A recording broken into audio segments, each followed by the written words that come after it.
Le temps des promesses creuses est révolu. L'Afrique pose un ultimatum sans équivoque au monde. Face à M. Macron et aux dirigeants occidentaux, les voix africaines ne tremblent plus. Fini les flatteries et le langage feutré. L'Afrique dit sa vérité, sans détour, sans compromis, écho d'un passé trop longtemps vécu dans l'ombre. Des générations durant, le continent a subi domination et dépendance, masqué derrière de beaux discours sur l'aide et le partenariat. Désormais, les masques tombent. Nous voyons clair. Trop souvent, derrière la main tendue, se cachent oppression, division, pillage. C'est un constat partagé par des millions de personnes, des villes animées de Lagos aux villages reculés du Niger. Combien de fois a-t-on promis la coopération alors qu'il ne s'agissait que de domination? Combien de contrats prétendument équitables ont enchaîné nos nations dans la dépendance? L'Afrique ne veut plus de mensonges, ni de silence complice. Pensons à l'accord sur l'uranium nigérien, présenté comme essentiel pour le développement, mais qui n'a profité qu'à une poignée d'acteurs étrangers. C'est terminé, ce temps où la soumission s'imposait sous prétexte de démocratie ou de développement. Aujourd'hui, l'Afrique se lève, fière, et l'affirme. Plus jamais elle ne s'inclinera.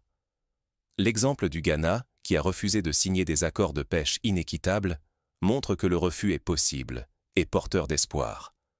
Le choix est net, les conséquences immenses. Ou bien l'Afrique reste prisonnière du néocolonialisme, condamnée à la pauvreté et à l'effacement, ou bien elle brise ses chaînes et s'impose, souveraine, sur la scène mondiale. L'histoire du Vietnam, qui a su résister à l'impérialisme, inspire aussi le continent africain à trouver sa propre voie vers la souveraineté. Ce combat dépasse la question des ressources ou de l'économie. Il s'agit de dignité, d'identité, de survie même. La jeunesse africaine refuse désormais de se taire. Elle ne veut plus que l'avenir du continent soit décidé dans des bureaux étrangers, ni que d'autres écrivent en son histoire. En Éthiopie, la réussite du projet de barrage de la Renaissance incarne cette volonté d'agir selon ses propres intérêts. Désormais, il n'y aura plus de compromis avec ceux qui exploitent nos terres ou dictent nos choix. L'Afrique ne cherche pas la confrontation, mais elle exige le respect. Son destin doit lui appartenir, sans condition. Comme le Rwanda, qui s'est affranchi de l'aide conditionnée pour bâtir son propre système de santé. La tension est à son comble. L'heure est décisive pour la souveraineté et la dignité africaine. Si ce sursaut collectif échoue, le continent risque de perdre son âme pour des générations. Regardons le sort de certaines nations sud-américaines qui, faute d'unité et de détermination, sont restées sous la coupe de puissances extérieures. Mais ce n'est qu'un début. Derrière cet ultimatum, une question brûlante se pose. Comment l'Afrique peut-elle transformer ce cri en action concrète? Pourquoi l'Afrique ne parle-t-elle plus de patience, mais d'unité et de renaissance? Parce que l'ère du silence et de la résignation est révolue. L'Afrique, durant des siècles, a été le terrain de jeu de puissances étrangères, sa terre exploitée, ses peuples divisés, ses richesses pillées au profit d'intérêts lointains. Dans le Sahel, les récoltes remplissent davantage les marchés européens que les assiettes africaines. Au Congo, des mines débordant d'or, d'uranium et de diamants côtoient des villages plongés dans la misère. Au Mali, même les enseignants voient leur voix étouffée sous le poids de contrats venus d'ailleurs, pendant que des armées étrangères occupent le sol. Prenons l'exemple du coton malien, exporté en masse, alors que les agriculteurs locaux peinent à vivre dignement. La France, notamment, étend toujours son ombre. Bases militaires solidement implantées, banques centrales manipulées à distance, gouvernements maintenus sous l'influence de réseaux opaques. Le colonialisme s'est officiellement effacé, mais le néocolonialisme s'est métamorphosé. Il change de masque et de discours, mais conserve ses méthodes.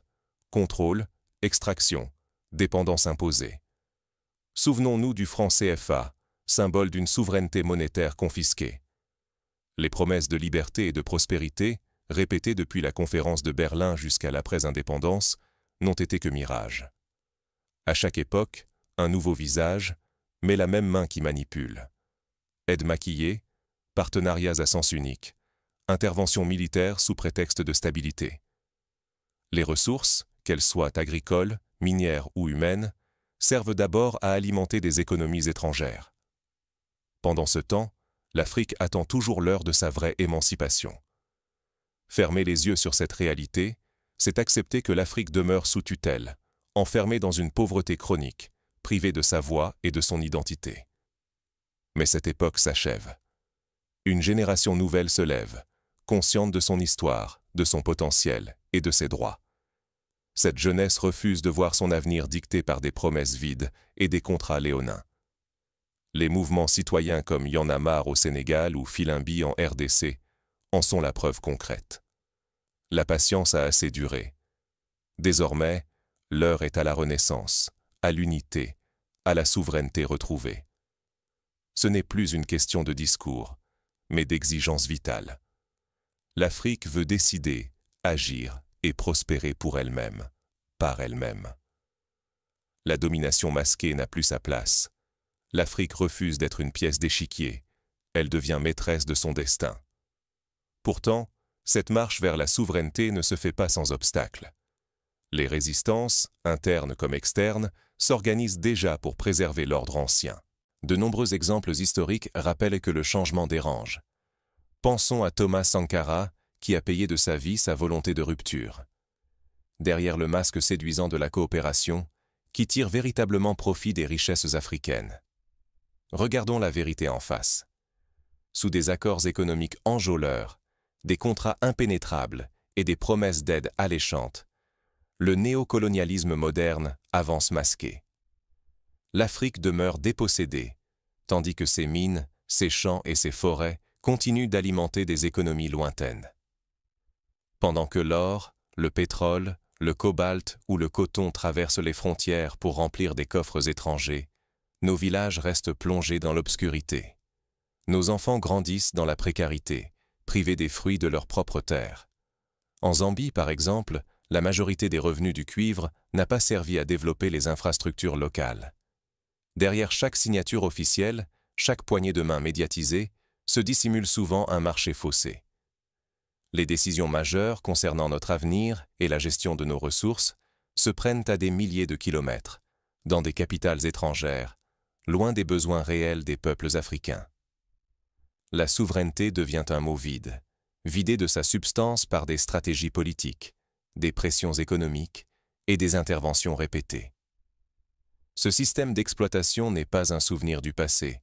Il façonne encore aujourd'hui la vie de millions de familles africaines. L'argent généré par nos terres ne construit pas nos écoles, n'approvisionne pas nos hôpitaux, n'assure pas l'avenir de nos jeunes. Des multinationales étrangères s'approprient nos richesses et imposent leurs règles, alors que la majorité de nos populations se battent pour survivre. C'est cela, l'injustice moderne. Le pillage de l'Afrique se poursuit, maquillé par le discours du développement.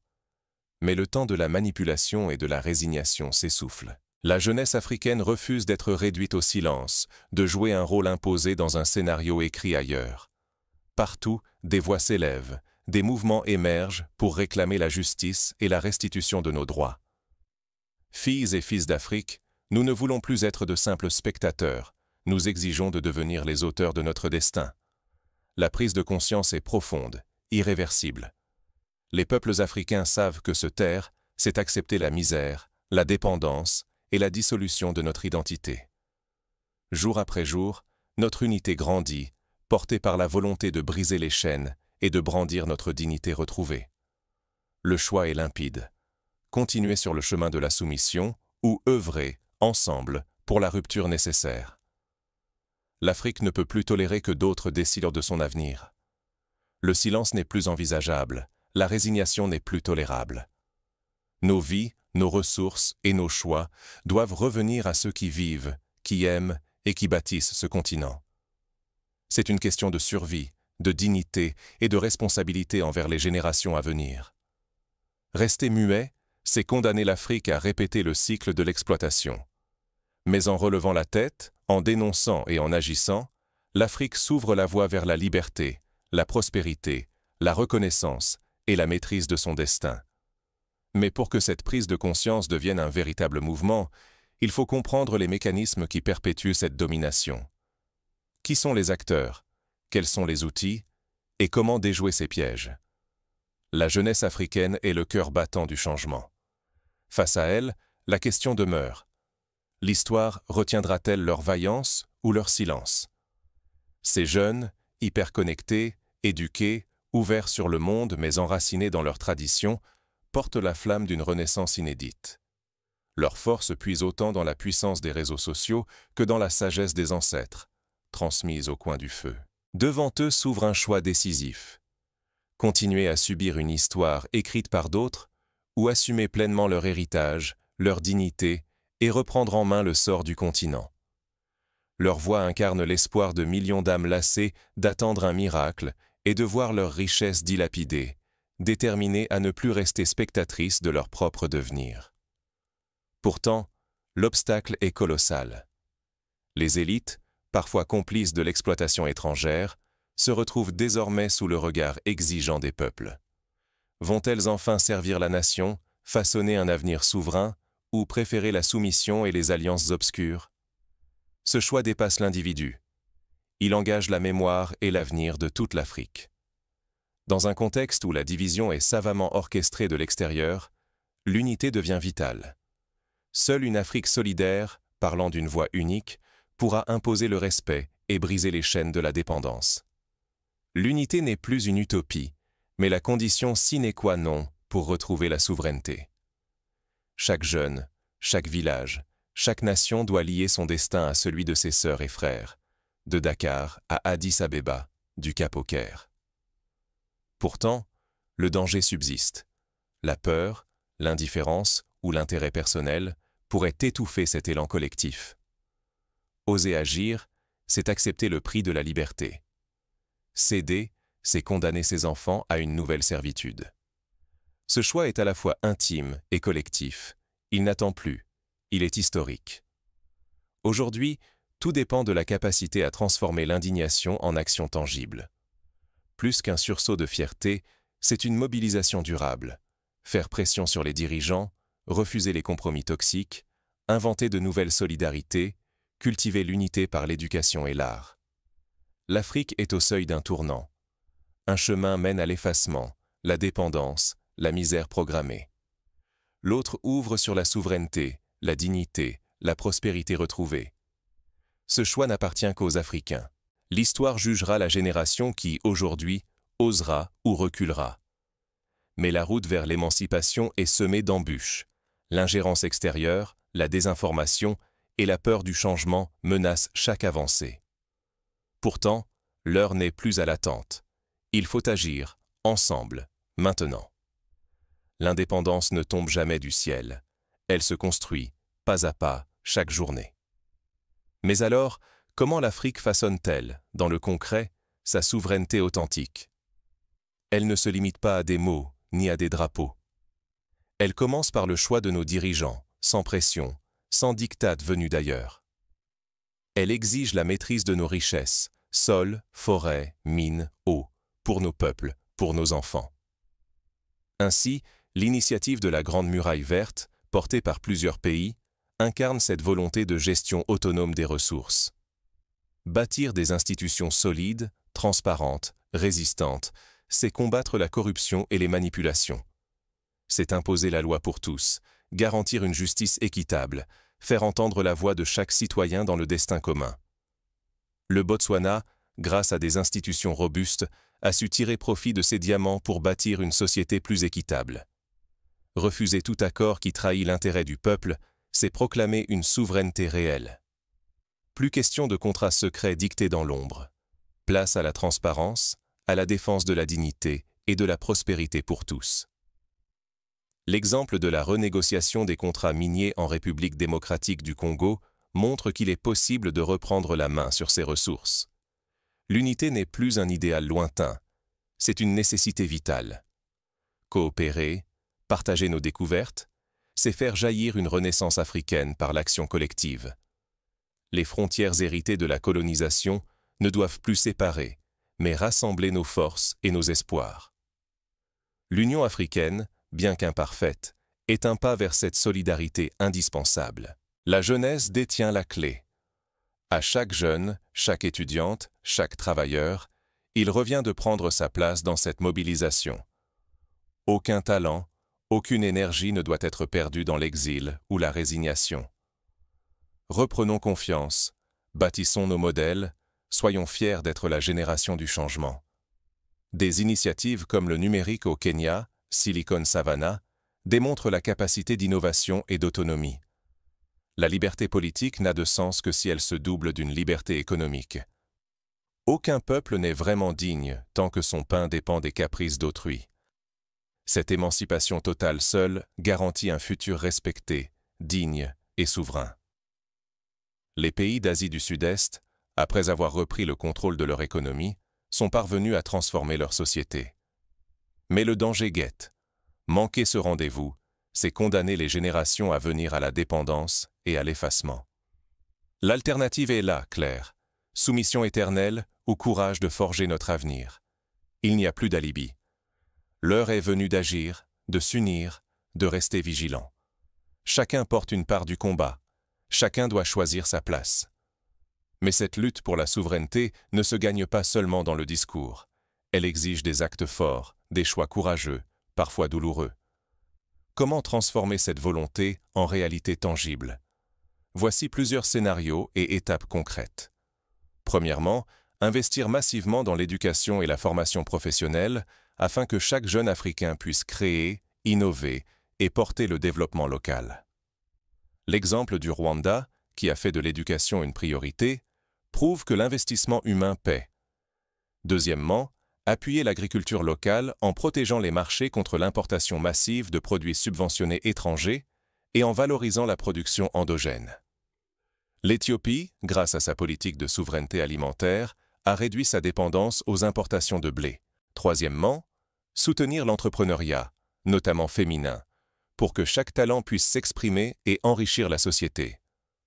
Au Nigeria, les start-up dirigées par des femmes connaissent une croissance remarquable, dynamisant l'économie locale.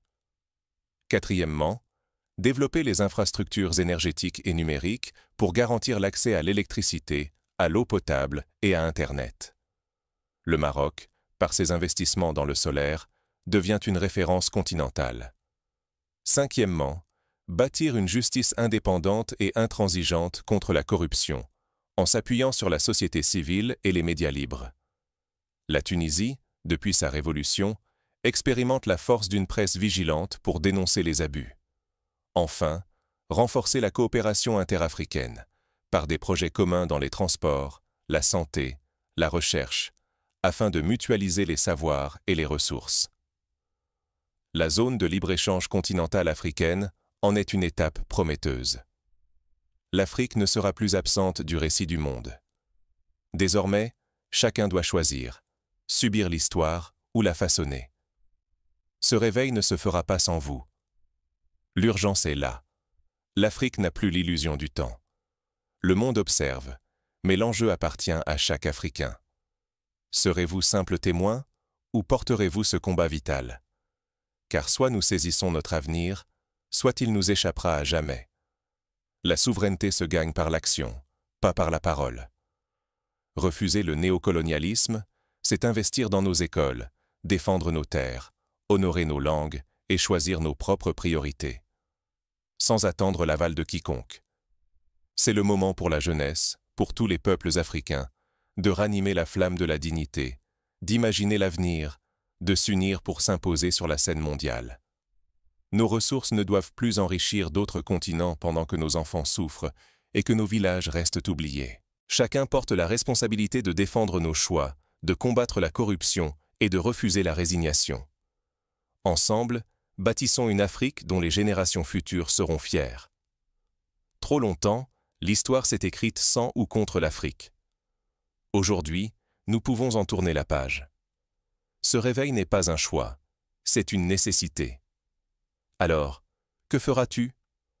Demeurer dans le silence ou t'engager pour la liberté, la prospérité, l'unité et la dignité? Le prochain chapitre commence avec tes actes, avec nos voix, avec notre union.